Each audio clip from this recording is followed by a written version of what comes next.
In the Nairobi County, Benson Mutura Kang'ara has been at the helm of the Nairobi County for the past 20 days. And since he took office, he has already unlocked funds for the county and even reorganized the cabinet. But all these moves have become fodder for much debate, with questions arising as to just how much power of an acting governor can go. Jeff Kirui interrogates. Benson Mutura Kang'ara. Barely hours after taking oath of office as acting governor for Nairobi County, Benson Mutura hit the ground running, signing the warrant to release 37.5 billion shillings to City Hall, NMS and the County Assembly. Mutura's actions ending the impasse that had seen county operations almost grind to a halt. You all set? And this week, Mutura was back at it again. Miss Janet Ouko, who is here with us, resume the office of the County Executive Committee member for Education, Youth Affairs, Gender, Sports and Culture. This time announcing changes to the cabinet and promising to make even more in coming days. I will be communicating more changes in the due course. But just what are the powers of an acting governor and how far can they go?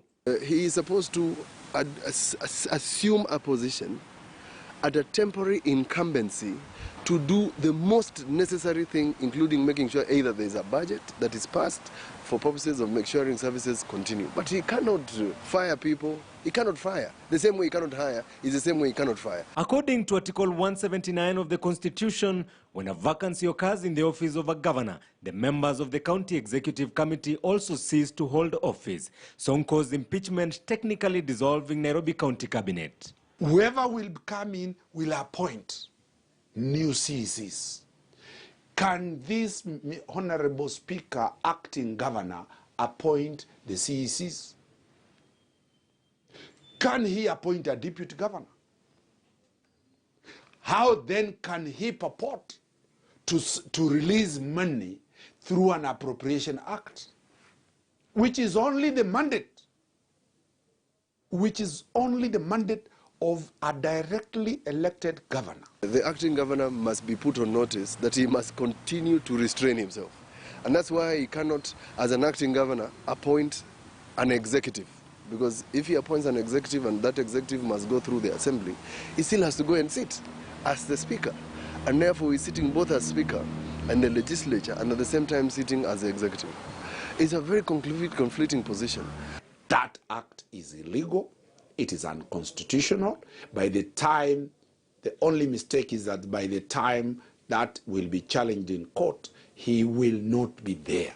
But definitely lawyers will challenge it so that a decision comes out to avoid such mischief any other time we face a similar situation.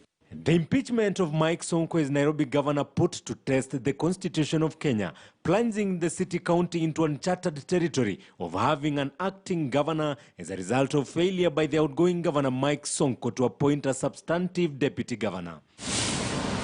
The current situation exposing voids in the law on how far the acting governor can take his new yet temporary powers.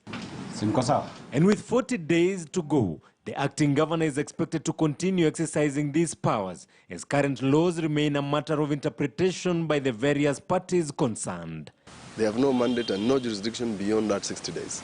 And that is the reason I have stated clearly that the acting governor cannot do anything that crosses the threshold of 60 days.